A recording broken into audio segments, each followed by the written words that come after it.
जब स्वायत्त हुए तो हमारे बात संसार को हम परोस सकते हैं, बता सकते हैं, समझा सकते हैं, बोल सकते हैं, जी सकते हैं। ये सब साथ साथ आने लगा। फलस्वरूप इसको एक वांग्मय रूप, दस्तावेज का रूप देना शुरू किया। पहला दस्तावेज तैयार हुई मध्यस्थ दर्शन सह अस्तित्ववाद।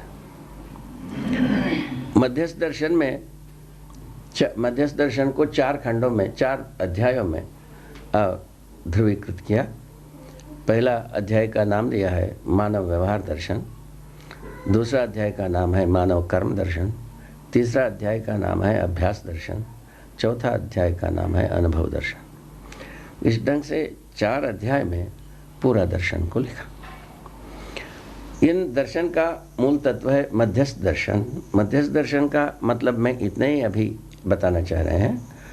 तो अस्तित्व में समविषम मध्यस्थ शक्तियाँ अर्थात गतियाँ हैं। इसका अपने अपने ढंग की परिणाम है, जिसमें से मध्यस्थ बल और शक्ति वैभवित होना ही मानव परंपरा का अद्भुत देन है। ये इससे मैं भी चमत्कृत हुआ। अभी तक विज्ञानी, ज्ञानी, अज्ञानी कोई भी इसका गंध लग जाता है, वह चमत्कृत होते ही हैं। मेरे सम्मुख कभी जितने भी हुआ है, विज्ञान के अनुसार जो समविषम शक्तियों को मानने की जगह में है, मध्यस्थ शक्ति, मध्यस्थ बल को कोई प्रयोजन के रूप में समझना अभी तक बना नहीं है। मैं सोचता हूँ ये बहुत बड़ी भारी खामी रह गई, इसीलिए पुनर्विचार करने के लिए ज़रूरत आ गई, ऐसा मैं सोचता हूँ। तो मध्यस्थ जीव, मध्यस्थ बल, मध्यस्थ शक्ति, मध्यस्थ सत्ता, मध्यस्थ जीवन, इन 4 बातों को, 4 तथ्यों को, 4 विधि से तथ्यों को समझाने का कार्य किया है। इसी का नाम है मध्यस्थ दर्शन। सह अस्तित्ववाद को जब हम स्पष्ट करने के लिए गए, वो 3 स्वरूप में, 3 शीर्षक में तैयार हुए। सह अस्तित्ववाद पहला जो बना समाधानात्मक भौतिकवाद, उसका ध्रुव बिंदु है पूरा का पूरा भौतिकता और रासायनिकता है। ये अपने में त्वा सहित व्यवस्था के रूप में प्रकाशित है। ये समग्र व्यवस्था में ये सब भागीदारी करते हैं।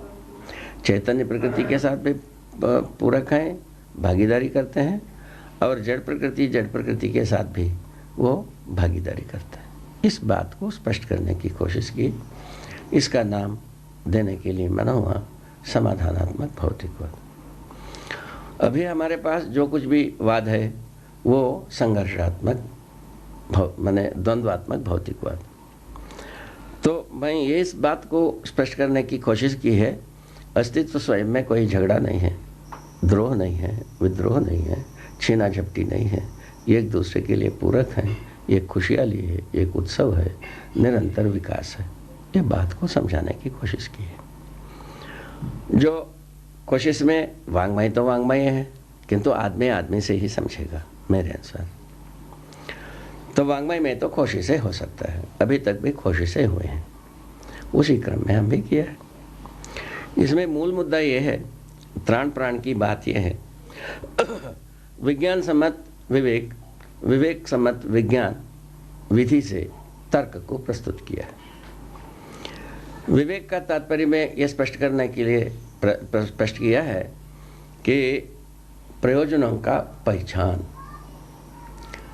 प्रयोजन यदि समझ में आई है, पहचान हो गई है, उसके लिए हम जो विश्लेषण को, उसका विश्लेषण हम करेंगे। प्रयोजन समझ में नहीं आता हो, हम विश्लेषण करते जाए, कौन सा दलदल में जाते हैं वो आपको भी समझ में आता है, मुझको भी समझ में आता है।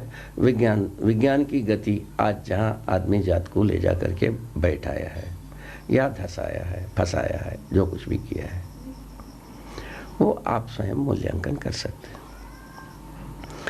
तो समाधानात्मक भौतिकवाद के अनुसार जो कुछ भी अस्तित्व में भौतिक रूप में है, रासायनिक रूप में है, ये सब कोई व्यवस्था में है, ये मनुष्य की व्यवस्था में जीने के लिए प्रेरक है। ये समाधानात्मक भौतिकवाद का मतलब है।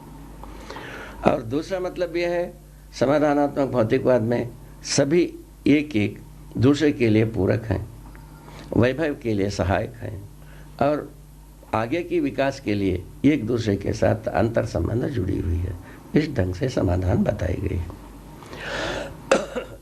दूसरा जो एक लिखा मैंने सहअस्तित्ववाद को, दूसरा प्रबंध का नाम दिया व्यवहारात्मक जनवाद। मानव जो है अस्तित्व में व्यवहार पूर्वक ही माने संतुष्ट होने की जगह है। व्यवहार मानव मानव के साथ करता है, मानव के साथ मानव का व्यवहार अपने आप में मानवीयतापूर्ण आचरण के रूप में स्पष्ट हो जाता है और उसको स्पष्ट करने की कोशिश की बहुत अच्छी ढंग से। उसके बाद तीसरा एक प्रबंध लिखा अनुभवात्मक अध्यात्मवाद। अध्यात्म जिसको मानते रहे संसार और उसको समझाने में असमर्थ रहे, और ऐसे अध्यात्म को हम आसानी से चंद क्षणों में ही समझ सकते हैं। जैसा आप हम बैठे हैं, आप हमारे बीच में जो विस्तार दिखाई पड़ती है, इसी को विस्तार और शून्य कुछ भी कहते हैं। ये विस्तार जो आप हमारे बीच में भी ऐसे ही है, ये धरती दूसरा धरती के साथ भी वैसे ही है, एक सौरव्यूह दूसरा सौरव्यूह के बीच में भी ऐसे ही है, और एक आकाशगंगा दूसरा आकाशगंगा के बीच में भी ऐसे ही है। तो ये विस्तार सब जगह में एक सा है। इतना ज्ञान होता है। ये वस्तु व्यापक है। व्यापक वस्तु में ही एक एक वस्तु भिगा डूबा घिरा हुआ है, ये हमको समझ में आ गया।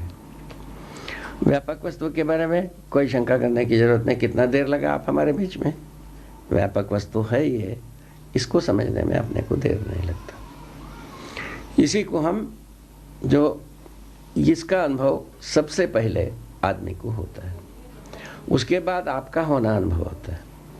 यदि ये बीच में आप हमारे बीच में ये विस्तार ना हो, आपको मैं देख ही नहीं सकता, आपका अनुभव मुझको हो ही नहीं सकता, ये हो ही नहीं सकता। इसीलिए सर्वप्रथम जो कुछ भी अनुभव होता है व्यापक वस्तु ही होता है, उसके बाद एक एक वस्तु का अनुभव होता है। ये इस तथ्य को स्पष्ट करने के लिए कोशिश की है। ये अनुभवात्मक अध्यात्मवाद का मर्मस्थल ही है। इसकी ज़रूरत के बारे में ये प्रकाश डालने की कोशिश की है। इसमें भ्रमित होने के बाद आदमी मानव जाति अपने को पहचान नहीं सकता। अस्तित्व को समझे बिना अस्तित्व का ही एक पुर्जा के रूप में जो है मानव जाति, वो अपने को कैसा समझेगा।